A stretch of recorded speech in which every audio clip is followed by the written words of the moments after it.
chegamos ao formato de debate do nosso evento. Para a mesa, alianças comunitárias territoriais do meio ambiente aos direitos humanos, convido ao palco a Ana Valéria Araújo, que deve estar ali, superintendente do Fundo Brasil de Direitos Humanos e cofundadora da Rede Como A, teve que se ausentar por motivos pessoais. E para representá-la, teremos a Aline Andrade, superintendente adjunta do Fundo Brasil de Direitos Humanos.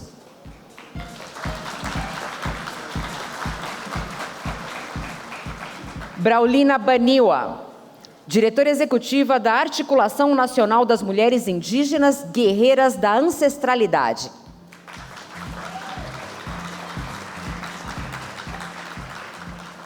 A Malu Nunes, diretora executiva da Fundação Grupo Boticário de Proteção à Natureza, também teve problemas de ordem pessoal e não pôde estar aqui conosco. Por isso, Omar Rodrigues, gerente sênior de Engajamento, Comunicação e Relações Institucionais da Fundação Grupo Boticário, a representará nessa sessão.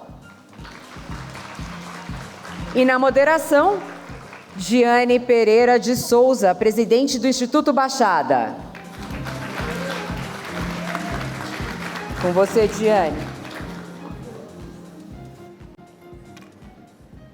Oi, gente. Alô. Oi, pessoal. Boa tarde. Eu gosto muito do tema dessa mesa. E eu vou começar aterrissando o nome ousadia para dentro do trabalho que a gente faz, né? A maravilhosa Maya Angelou falou uma vez em uma entrevista que coragem é a maior das virtudes, né? Ela disse que sem ela é impossível praticar todas as outras virtudes de maneira consistente. Sem coragem, não dá para ser consistentemente humano, generoso, justo, porque em algum momento, cedo ou tarde, a gente vai encontrar alguma coisa e a gente vai pensar assim: a ameaça é grande demais. O desafio é grande demais. O problema é grande demais. E a gente, dentro do terceiro setor, faz um voo com a ousadia que só pode ser feito com coragem. Então, a nossa mesa vai ter essa palavra junto da ousadia nos próximos 44 minutos. E aí, sem mais delongas, eu vou logo passar as palavras para esses nossos convidados maravilhosos. Eu tenho aqui a Braulina, que vai ser a próxima pessoa que eu vou chamar para falar. E aí, Braulina, ousadia, para mim, é palavra-chão, tipo coragem. E é preciso construir tempo para a gente vivê-la. Braulina, conta para a gente sobre a tua trajetória e qual que é a importância de fazer alianças improváveis para você. Depiwaika, Katiba no Kare, Kanoia Raine e Pecolico. Boa tarde a todas, né? Primeiro para as mulheres, a todos, companheiros e parceiros.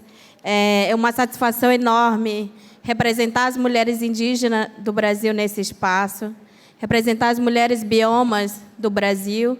E como a gente se considera enquanto mulheres biomas, acabamos de sair da nossa terceira marcha, onde a gente trouxe o tema da biodiversidade. A coragem, a ousadia é nascer mulher indígena nesse país. E também trazer a nossa ancestralidade para diferentes espaços. Eu acho que essa é a ousadia nesse processo. A coragem também a gente traz no sentido de sermos as porta-vozes daquelas que estão nos territórios, ser porta-vozes para denunciar nossas dores também para diferentes espaços. Fazer alianças improváveis é colocar a pauta das mulheres indígenas para aquelas que nunca ouviram falar de nós, para aquelas que sempre nos invisibilizaram há muitos anos. Fazer aliança é se colocar como proteger o corpo território das mulheres indígenas nos seus territórios. Como respeitar a diversidade dessas mulheres, das meninas indígenas, trazendo esse corpo território como pauta principal nossa enquanto mulheres indígenas. Então, estou muito feliz de estar aqui como mulher Bioma Amazônia, mulher terra da nossa articulação. Eu sou mãe, sou filha, eu sou neta das minhas avós.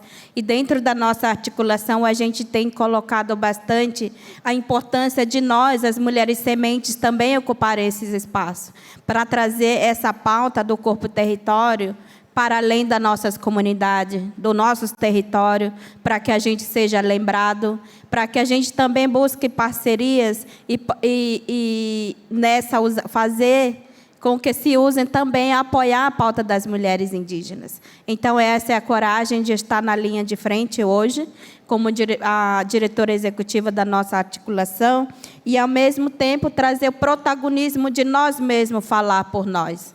Então, também é a questão, né? Então, é isso. Agradecer essa oportunidade de estar aqui, por esse convite, por essa indicação de uma companheira que está aqui nesse espaço, de estar falando sobre as mulheres. Obrigada, Braulina. Isso. Porque se é um fórum de ousadia, todo mundo que está na plateia também tem que ser ousado, né? Aline, muito bom te ter aqui. Aline, conta para a gente qual que é a importância da filantropia comunitária e da criação de redes, por exemplo, como a Comuá, para o fortalecimento de organizações que trabalham com causas em territórios. Bom, boa tarde a todas as pessoas presentes. É um prazer estar aqui. Bom, como já anunciaram, eu sou a Aline Andrade, sou superintendente adjunta do Fundo Brasil. O Fundo Brasil é parte da rede Comuá, que é uma rede cuja missão, né, é o fortalecimento da filantropia comunitária e da filantropia de justiça social. Então, uma filantropia voltada para a defesa de direitos, né, pensando em interseccionalidade, justiça socioambiental. Quando a gente fala de interseccionalidade, é pensando nas múltiplas violências, né, que atingem as comunidades. Então, pensando na intersecção entre gênero, raça, sexualidade, localização geográfica, território nacional, depende de cada situação. Né? Eu trouxe uma colinha aqui, gente, porque eu acho importante destacar que a rede Comuá é essa rede que procura não só unir esses fundos, que tem essa missão de fazer essa filantropia de justiça social, mas também influir no ecossistema da filantropia, né, estimulando, apoiando, trocando conhecimentos, para que mais organizações façam uma filantropia baseada em confiança, né, baseada no protagonismo dos territórios na construção de soluções.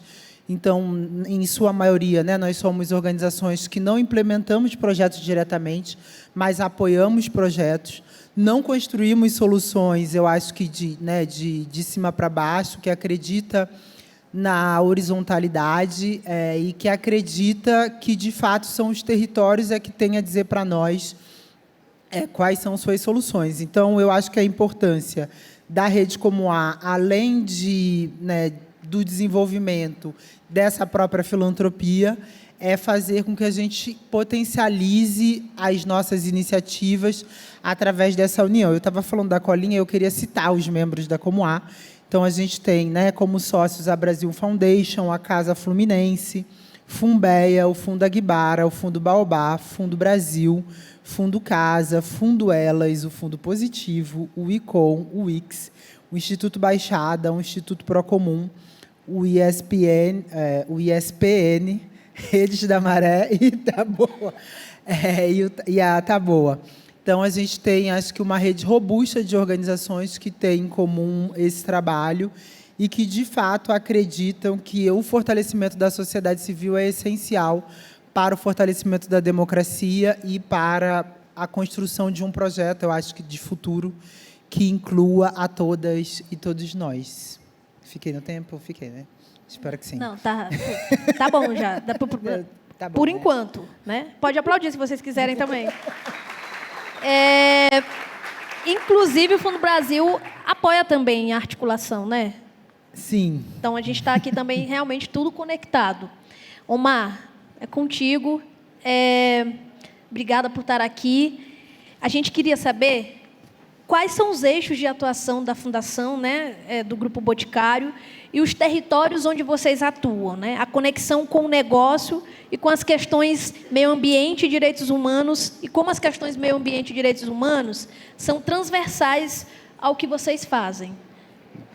Obrigado. Bom, obrigado pela pergunta. Obrigado por estar aqui representando a Fundação Grupo Boticário, a Malu Nunes, que não pôde estar conosco. Bom, acho que pegando um pouquinho da tua primeira fala aqui, que trouxe da questão da ousadia, a Fundação Grupo Boticário, acho que ela foi criada num contexto, que todos nós somos jovens, né? Então a Fundação foi criada em 1990, mas numa década ali, ela foi idealizada na década de 80, onde acredito eu que precisava de muita ousadia, né? A década de 80 a gente teve ali um processo de mudança, né, das diretas já, não sei quantas moedas nós tivemos, um contexto social, um contexto econômico bastante controverso e desafiador. Então acho que ali o Dr. Miguel Krisner, fundador, né, do Boticário e da Fundação, ele teve bastante ousadia de instituir uma fundação voltada para a proteção do meio ambiente, numa época, num contexto em que se pouco falava, né, sobre sustentabilidade, sobre ESG, tudo que a gente hoje tem, ainda bem, sendo discutido pelo terceiro setor, pelo setor privado e pelo governo. 2 anos antes, inclusive, da Rio 92, né, que acho que foi o primeiro grande marco que nós tivemos aí de discussão sobre os assuntos relacionados ao meio ambiente, ao desenvolvimento sustentável. A Fundação Grupo Boticário, ao longo dessas mais de 3 décadas de existência, já apoiou mais de 1.600 iniciativas na ponta. Quando a gente fala, né, o Brasil é um país de dimensões continentais, com diferentes biomas, diferentes características, então é importante a gente olhar essa complexidade que exige atuar com as diferentes causas, mas acho que aqui no meio ambiente também não é diferente. Então, essas 1.600 iniciativas espalhadas aí em todo o território brasileiro ao longo desses mais de 30 anos, além de manter 2 reservas naturais, uma no litoral do Paraná, Reserva Natural Salto Morato, e uma em Goiás, no Nordeste goiano, a Reserva Natural Serra do Tombador, que juntas possuem 11.000 hectares. No nosso modelo de atuação mais recente, além de trabalhar, né, com os projetos, né, com as soluções que estão em campo, nós temos 4 territórios de atuação, onde a gente busca comprovar a tese de que sim, é possível conservar a natureza e promover o desenvolvimento social, promover o desenvolvimento econômico daquelas regiões. Vencendo a máxima, né, de que ou é desenvolvimento ou é natureza. E sim, a gente pode gerar oportunidades de negócio, de renda, melhorar a qualidade de vida das pessoas, mantendo a floresta em pé. Essas 4 regiões, 2 delas são no entorno das nossas reservas, né? Então a gente está falando da Grande Reserva Mata Atlântica, que pega o litoral sul de São Paulo, o litoral do Paraná, o litoral norte de Santa Catarina, o último grande remanescente de Mata Atlântica que nós temos e que fica aqui a 1h30, 2 horas de carro, né, para quem vive aqui em São Paulo, que tem meio ambiente, tem natureza próximo. Outro território que nós trabalhamos é a bacia do Rio Miringuava, na região metropolitana de Curitiba, onde a gente busca promover a segurança hídrica de uma região que, há 2, 3 anos atrás, passou por severa estiagem, severa crise de abastecimento de água para as pessoas e também para os negócios. No entorno do Nordeste goiano, ali na Serra do Tombador, a gente trabalha no Cerrado, no combate a fogo, e, por fim, na bacia hidrográfica da Baía de Guanabara, onde abrange 17 municípios da região metropolitana do Rio de Janeiro, onde a gente também trabalha para que a natureza conservada possa prover água de qualidade, possa possibilitar a segurança hídrica daquela região. Então, são 4 regiões com características diferentes, tanto do ponto de vista ambiental, mas também social, também político, onde a gente, junto com outros atores, acho que aqui é importante e imprescindível, não é a Fundação Grupo Boticário de Proteção à Natureza sozinha trabalhando, mas junto com as organizações locais, junto com o poder público, junto com a academia, junto com a iniciativa privada, para construir arranjos que possam perpetuar e ter modelos de governança definido, ter fundos filantrópicos que possam viabilizar o investimento na ponta, trazer essas entidades, essas instituições locais para co-criar soluções que visam a endereçar os principais desafios que a gente vive hoje em dia. Tanto os desafios, né, que nós temos aí da crise da biodiversidade, né, com a perda de espécies e hábitats, mas também, sobretudo, da crise climática que a gente vive, né, constantemente. A gente vê recentemente, né, acho que cada dia a gente vê uma notícia olhando os efeitos da crise climática, agora no Rio Grande do Sul, por exemplo, acontecendo mais uma vez, mas como que a gente pode se preparar e buscar adaptar, né? Acho que é urgente a gente buscar a adaptação aos efeitos das mudanças climáticas, isso a gente busca em amplitude nacional, co-criando, trazendo atores especialistas para a gente endereçar esses desafios da forma mais concreta. Bem, só para avisar vocês que a gente vai seguir agora para uma rodada de perguntas minhas e depois a gente vai abrir para vocês também fazer as perguntas de vocês. Eu sou presidenta de um instituto chamado Instituto Baixada, que fica na Baixada Maranhense, no norte do Maranhão. E toda vida que eu escuto o nome Aliança, eu sempre fico pensando que o Instituto Baixada ele já casou com muita gente. E eu tenho certeza que as organizações que estão aqui também já fizeram isso, né? Casamento, noivado, namoro. Eu não gosto muito de separação, mas para as organizações esse é um processo natural, né? Inclusive os relacionamentos deviam aprender muito isso com o dia a dia das organizações, em fazer alianças improváveis, né? Quando eu olho esse nome, inclusive, eu fico lembrando que parece até uma letra de Caetano Veloso, né? Esses nomes, Aliança Improvável, fico pensando logo, é uma música do Caetano? Mas, para a gente, existe um significado muito potente em relação a fazer aliança, né? Quando a gente olha para o território, por exemplo, quando a gente olha para as organizações, para os financiadores, para os investidores, para os empresários, né? A gente está pensando que a gente está trabalhando com justiça social, mas ninguém faz nada sozinho, né? Então, o todo é feito por muitas partes, né? E aí é muito importante a gente considerar que isso é um fundamento da gente se relacionar no terceiro setor, né? Cooperar, colaborar, estar junto é um fundamento do terceiro setor, né? Fazer aliança é um fundamento do terceiro setor, né? E aí, falando em Caetano, quem gosta de Caetano sabe que tem uma música chamada Alegria, Alegria. Eu não consigo parar de pensar nessa música em relação a essa mesa, porque é assim mesmo, caminhando contra o vento, né? Sem lenço e sem documento, num sol de quase dezembro, eu vou, por que não? E por que não fazer alianças improváveis, né? Por que não? Eu continuo contigo, Omar, para saber... Eu gostei de ti, por isso que eu vou continuar contigo. Gostei de vocês também, viu? Na verdade, é só o meu roteiro mesmo, Omar. Eu continuo contigo para te fazer a seguinte pergunta. A Fundação Grupo Boticário tem uma atuação de mais de 30 anos. A gente já pode considerar que é bastante consolidada, né? Queria que tu comentasse mais sobre os aprendizados da sua abordagem territorial e como vocês atuam junto com as comunidades. Como é que essas alianças acontecem? Aqui tem acho que a gente aprendeu bastante ao longo desses 30 anos, né? E nós tínhamos, né, os 1.600 projetos que historicamente nós apoiamos, eles aconteciam, né, até 2020 por meio de editais, onde, né, lógico, nós temos uma ampla rede de consultores especialistas, acho que representa também essa diversidade que o campo da conservação da natureza tem no país. Então, nós acessamos aí pesquisadores, cientistas, enfim, diversas áreas do conhecimento, para abrir esses editais, mas a partir de 2020 a gente passou a trabalhar num modelo chamado Teia de Soluções, onde a gente busca co-criar junto com a academia, mas também junto com o terceiro setor e de uma forma multissetorial, né? Não só abrindo esses editais e tendo a participação que é super importante e necessária, dos biólogos, dos engenheiros florestais, dos engenheiros ambientais,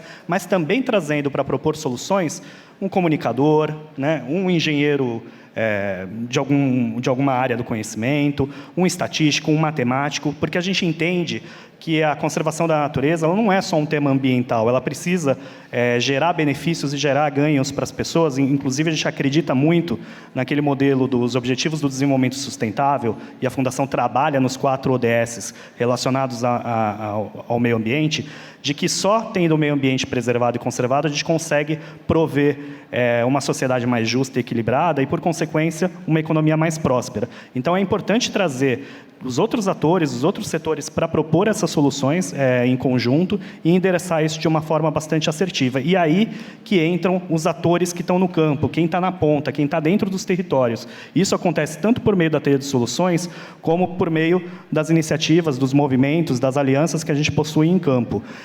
Tanto no Rio Miringuava quanto no Rio de Janeiro, o movimento que nós trabalhamos lá se chama Viva Água. E esse movimento ele trabalha no Rio de Janeiro, né, com pescadores, com turismólogos, com guias turísticos, com ambientalistas. Então, é preciso entender toda a característica dessa região para propor soluções. Na região metropolitana de Curitiba, nós trabalhamos com cooperativas de agricultores, pequenos produtores rurais, que são as pessoas que estão em campo e que podem, sim, entender, né, e conhecem as reais necessidades daquela região, para fim disso propor, de fato, junto com a gente, junto com os especialistas, propor os melhores desafios e as melhores soluções para endereçar e identificar quais são as lacunas, os gaps, e de forma assertiva a gente trabalhar ali. Obrigada, Almar. Braulina, você está à frente da articulação há 2 anos, né? 2 anos, né, Braulina? E uma das tuas formas de atuação é fazer aliança, né? Eu queria que tu falasse para a gente por que tu considera isso importante e quais são as prioridades atualmente. É importante responder essa tua pergunta dizendo que o Corpo Território das Mulheres é um corpo político. Nessa tentativa de fazer aliança, porque trazer pauta das mulheres, seja ela indígena, negra, quilombola e outros grupos, é desafiar o nosso sistema, desafiar as instituições, desafiar os editais, pensar no edital específico para as mulheres, né? Ouvindo um pouco aqui ele falar sobre a Fundação Boticário, eu também quero te convidar para a gente fazer junto a questão do Reflorestar-mente, porque é um chamamento nosso, enquanto mulheres indígenas, para a humanidade pensar nessa tentativa de proporcionar, né, para todos os povos do mundo uma nova forma possível de relacionarmos com a Mãe Terra e também entre nós, seres que nela vivem. Dito isso, as prioridades. Existem muitos desafios.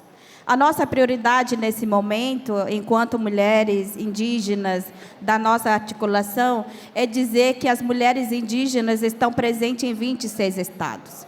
Nesses lugares, a gente está também presente em 6 biomas brasileiros.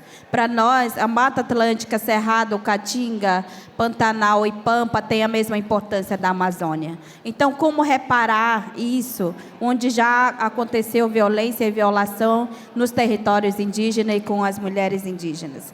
Então, pensar trazer a nossa proposta de trabalhar na proteção do corpo território das mulheres indígenas, pensando nessas alianças, e também chamar essas instituições, essas parcerias, a se desafiar. Como cuidar dessas mulheres indígenas, meninas indígenas, contra todos os tipos de violência? Como atuar colocando essas mulheres como a protagonista de suas histórias? Superamos o tempo de tutela ou queremos sempre tutelar os povos indígenas quando a gente se coloca na nossa instituição falando ainda por eles? Esse é o desafio nosso enquanto mulheres indígenas. Trazer essa pauta da Reflorestar-mente é pensar de coração. Convidar vocês a sonhar com a gente de forma solidária, na forma também de pensar coletivamente nesse cuidado dos corpos coletivos, desses corpos que estão aí se desafiando a estar, né? Nesses 2 anos, eu posso dizer que a gente foi muito ousadas nesse processo e continuamos ousadas quando a gente também se propõe, enquanto mulheres indígenas, ocupar diferentes espaços. Porque ainda somos muito poucos ainda que aprendemos a falar português. É muito difícil, não sei se vocês vão conseguir entender a minha mensagem, porque português para mim é segunda língua, mas historicamente, onde é que a gente vê as mulheres indígenas? É sempre a escrita pelos outros, né, os não indígenas, que as mulheres são complemento dos homens. Será que é isso mesmo? Ou a narrativa histórica foi contada diferente? Então, o protagonismo das mulheres nesse processo de trazer também essa denúncia contínua contra o nosso corpo-território é pensar de como preparar o mundo para as futuras gerações. A partir da justiça climática, a mudança climática que é tão falado, mas como é que a gente está pensando no cuidado desses corpos? E como que a gente tem se cuidado enquanto pessoas, nós que estamos aqui? Como é que a gente tem se cuidado? Então, eu convido vocês também a refletir, quando a gente denuncia garimpo no nosso território, aqui tem várias empresas, instituições, será que nós que estamos nesse espaço tomaríamos água com mercúrio nesse momento? Eu peço 1 minuto de silêncio para as crianças Yanomami e mulheres Yanomami que sofrem todo dia com essa violência. Vocês ofereceriam para suas avós? Para suas netas? Eu acho que essa é a primeira questão. Então, quando a gente faz essas alianças improváveis, é também convidar as empresas, as instituições, repensar como eles estão nos prejudicando enquanto mulheres indígenas. Temos aí as hidrelétricas no nosso território, temos garimpos ali no Tapajós, na região da Alessandra Munduruku, que acabou de barrar aí a questão do garimpo no território dela, porque todo dia uma criança munduruku, uma mulher, uma anciã é contaminada pelo mercúrio. Os nossos peixes estão vindo para nossos pratos com mercúrio. Então, eu convido vocês a pensar nessas alianças de como queremos cuidar desse corpo. Esse corpo nosso é água. Será que a gente viveria sem água? Eu acho que essa é uma proposta que a gente traz a partir da Reflorestar Mente, pensar qual é a narrativa histórica que queremos deixar a partir desse momento. Então, agradecer também essa oportunidade, mas, ao mesmo tempo, a gente se desafia a ser professoras, advogadas, empresárias, diretoras, deputadas, ministras. Somos essas mulheres indígenas. A gente não fala apenas das dores, mas também sonhamos ocupar diferentes lugares. Então, esse corpo coletivo também se coloca nesse lugar, pedindo respeito, porque a gente ainda sofre discriminação. Pedimos respeito, porque nós também somos seres humanos. Precisamos ser enxergados a partir desse direito que foi construído pelos outros, mas que usamos para defender também esse corpo-território. Obrigada.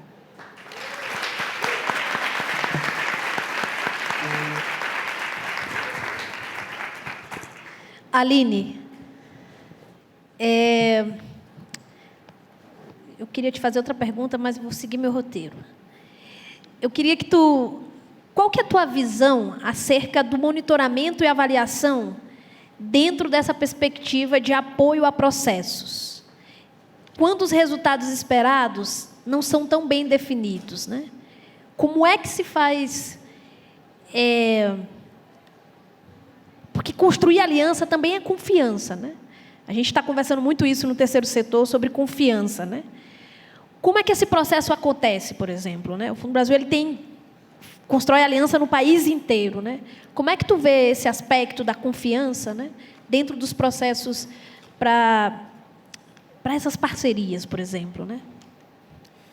Bom, o Fundo Brasil, eu vou falar um pouco da experiência do Fundo Brasil, mas também vou fazer um parênteses para falar, acho que, da minha própria experiência, né?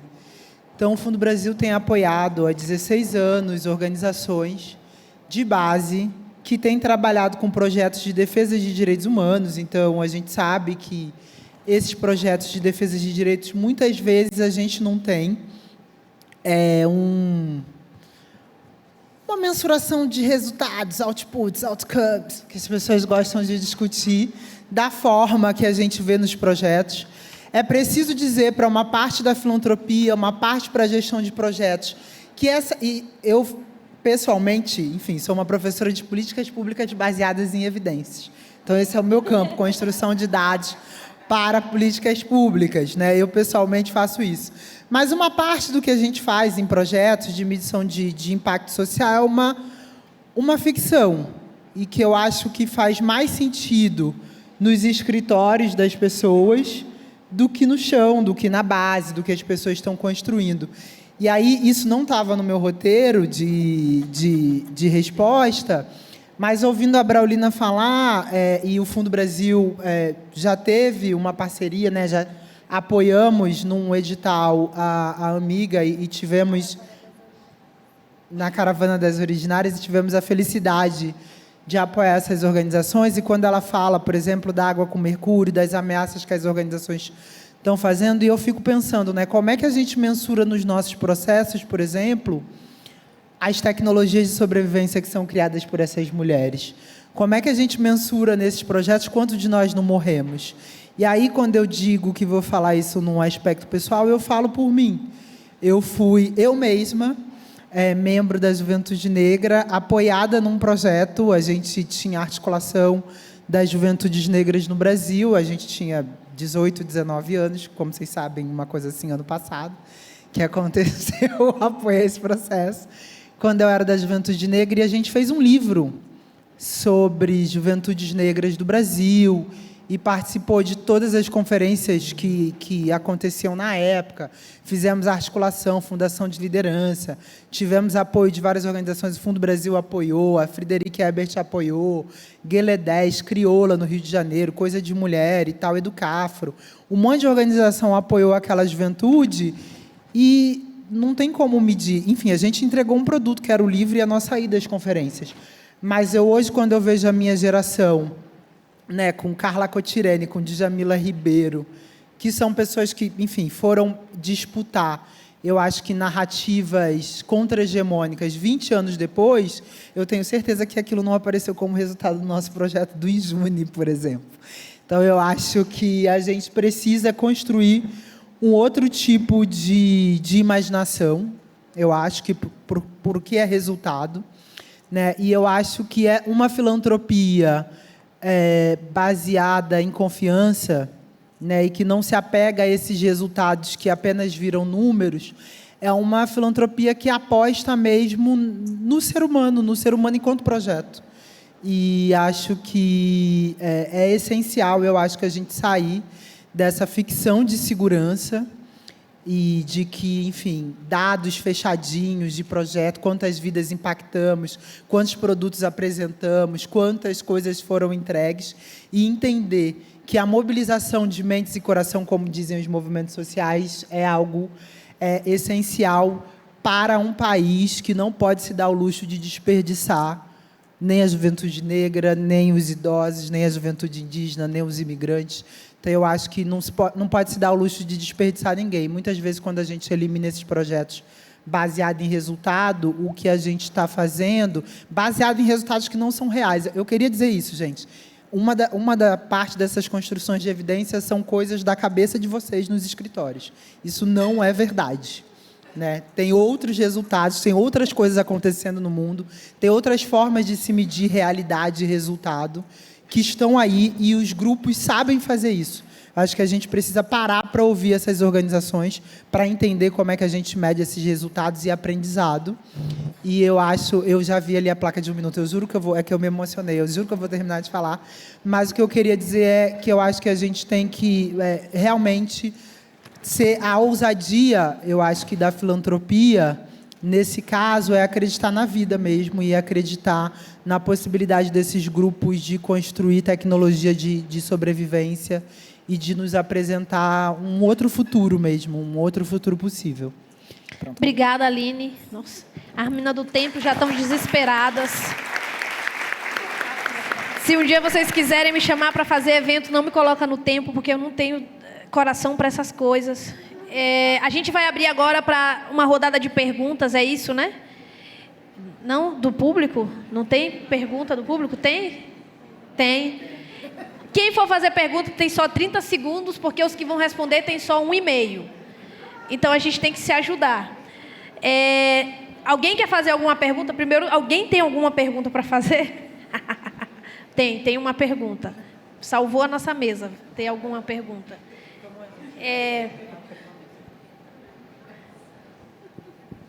Thank you so very much. I'm going to ask it in English because my Portuguese is not great. The question that I have, and I really appreciate the opportunity to hear about, sorry, Gerda Nicolas from Haiti, Haiti Community Trust. The idea about how we're measuring impact. So, 30 seconds. Então, em 30 segundos. Vocês precisam? Okay.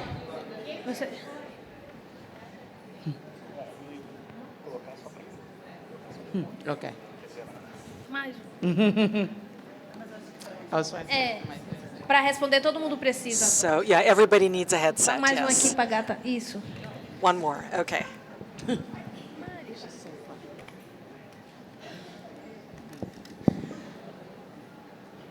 Vocês estão ouvindo a tradução? Estamos ouvindo a tradução. Okay, they can hear the translation. Go Okay, ahead. great. Thank you so much. Obrigada. Gerda Nicolas from Então, Haiti. Gerda Nicolas, do Thank Haiti. you so much. I really Muito appreciated the obrigada. Eu opportunity to aprecio hear muito a about oportunidade. Eu gostei de the work ouvir what does it sobre o require to think trabalho, about o que é alliance and necessário, collaborations pensar em that is alianças e true colaborações. collaboration Isso é and alliance. verdade, The question I had uma colaboração about de verdade, mas a minha pergunta é sobre medir o impacto. Vou falar bem rapidamente, né, sobre um exemplo. Alguns anos atrás, tinha um grupo de pessoas que veio para um projeto e eles queriam estudar o impacto no Haiti. E eles mediram com os números e tinha, assim, 10 mil pessoas que apareceram no programa. Eles falaram assim, maravilha, nossa, que programa de sucesso. Mas quando eles mediram e perguntaram para os indivíduos o que eles conseguiram desse programa, ninguém podia falar sobre o conteúdo desse programa. Então, tem uma forma de perder as informações de qualidade desse impacto do programa, simplesmente olhando as medidas. Então, eu queria fazer uma pergunta para vocês sobre o que vocês acham de contar histórias como um veículo para medir o impacto em termos do trabalho que vocês estão fazendo.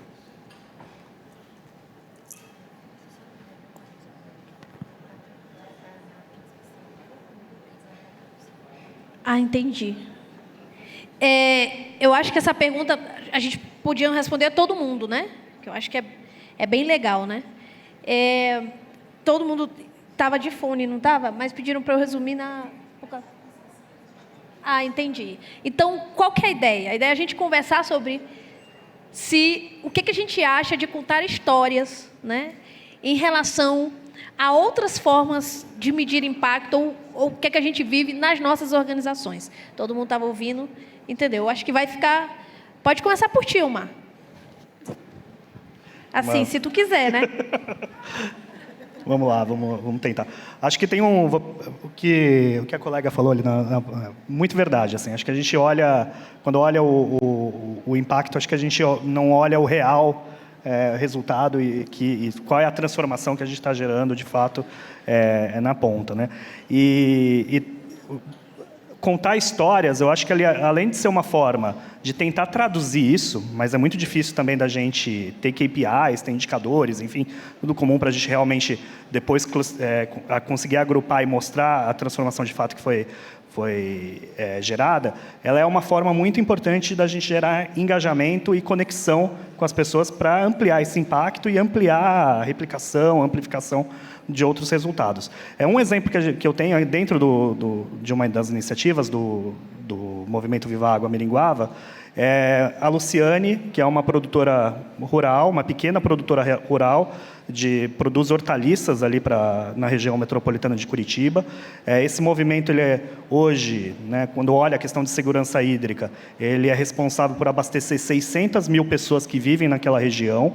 Porém, na hora que a gente olha para a questão de segurança alimentar, a produção de hortaliças nessa área atende toda a região metropolitana de Curitiba, ou seja, 4 milhões de pessoas dependem daquela área preservada, daquela área conservada, para se alimentar e para ter uma melhor qualidade de vida. E a Luciane, por meio, né, das iniciativas que a gente fez, se a gente for olhar só o resultado ambiental, a gente vai ter um número, mas o resultado que a gente gerou para a vida dela, de redução de consumo de água, redução de consumo de agrotóxico, ou seja, uma melhor entrega de produto para o consumidor final, e uma identificação com aquela região, com aquele território, a ponto de fazer com que os familiares dela queiram continuar lá e não ir buscar uma outra, né, carreira e entender que aquilo pode ser um negócio perene, é muito difícil da gente mensurar só a partir do resultado do projeto pontual. Porque tem todo um bastidor por trás que ele não está no indicador, não está no relatório do projeto, não está no relatório do projeto apoiado na ponta.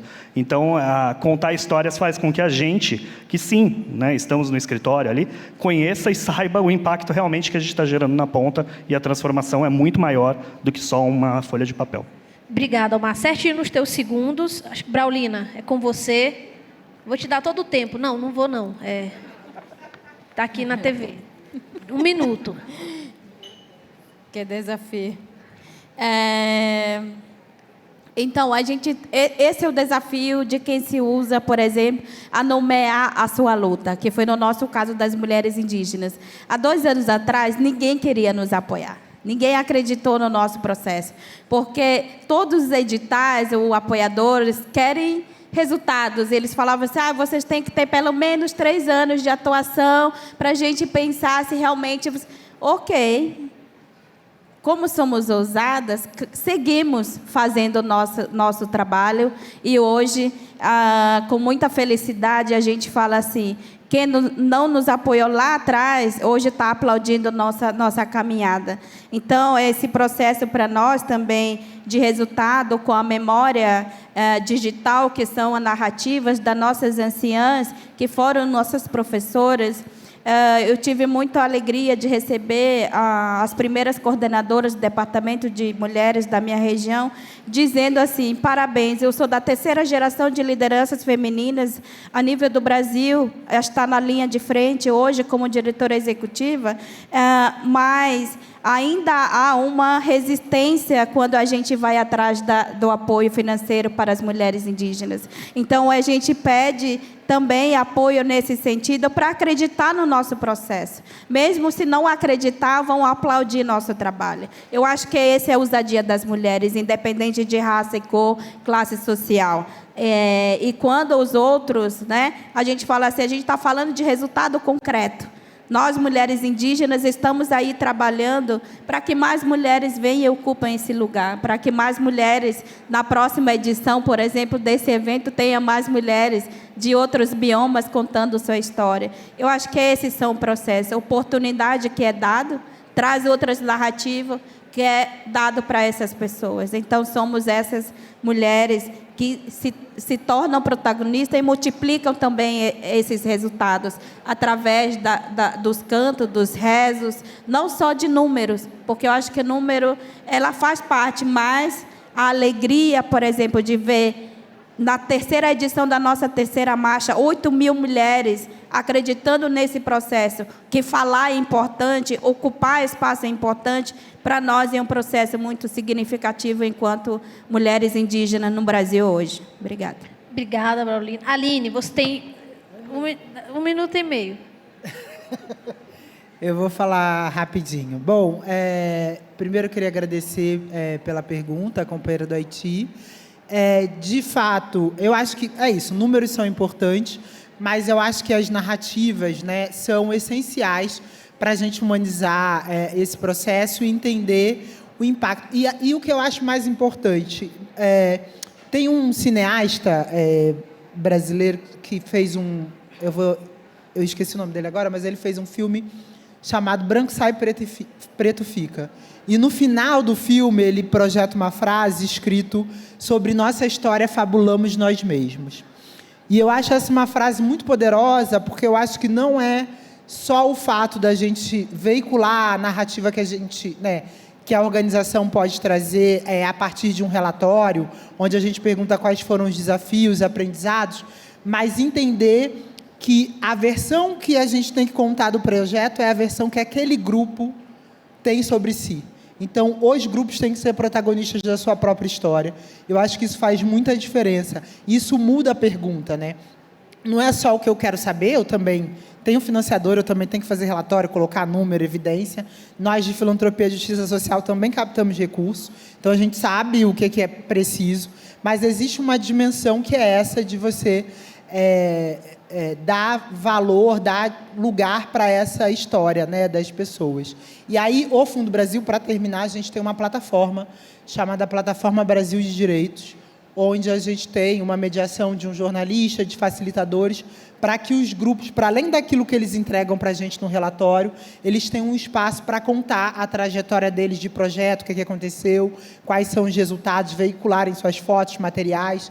A gente tem um concurso fotográfico também, onde os grupos podem colocar as fotos, né, que eles consideram mais significativas para contar a história deles, porque e aí, para além do que a gente precisa fazer para, enfim, receber o financiamento e continuar conversando com o financiador, mas para ter um espaço de discutir direitos humanos e de divulgar esse olhar mais livre e dando protagonismo para as organizações da sociedade civil. Obrigada, Aline. Obrigada, Braulina. Obrigada, Almar. Para que a gente atravesse o rio, todo mundo com qualidade, tem algumas coisas que precisam ser feitas. A canoa não é mais suficiente, então a gente vai duplicar a canoa, ou triplicar. Ou então a gente vai construir um barco maior. Alianças improváveis constroem um barco maior para que todo mundo atravesse junto. E eu acho que esse é o nosso compromisso. E aí eu queria convidar para vocês, perguntar para vocês, vocês estão preparados para poder embarcar? Se sim, a gente se vê por aí. Muito obrigada, obrigada, Wides. E eu terminei antes do tempo. Uma salva de palmas.